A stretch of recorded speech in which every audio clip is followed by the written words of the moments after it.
அரசு ஊழியர்கள், ஆசிரியர்கள், ஓய்வூதியர்கள் மற்றும் குடும்ப ஓய்வூதியர்களுக்கு 2023-24 ஆண்டுக்கான மிகை ஊதியம் மற்றும் பொங்கல் பரிசு வழங்க ரூபாய் 163.81 கோடி நிதி ஒதுக்கி முதல்வர் ஸ்டாலின் உத்தரவிட்டுள்ளார்.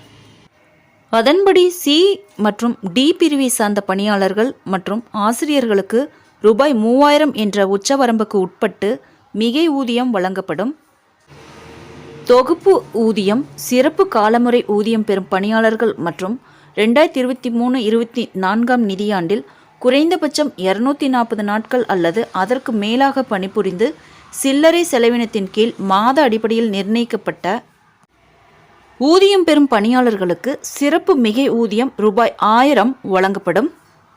சி, டி பிரிவு ஓய்வூதியர்கள், குடும்ப ஓய்வூதியர்கள், முன்னாள் கிராம அலுவலர்கள், கிராம உதவியாளர்கள், அனைத்து வகை தனி ஓய்வூதியதாரர்களுக்கு பொங்கல் பரிசாக ரூபாய் 500 வழங்கப்படும் என்று தமிழக அரசு வெளியிட்ட செய்திக்குறிப்பில் கூறப்பட்டுள்ளது.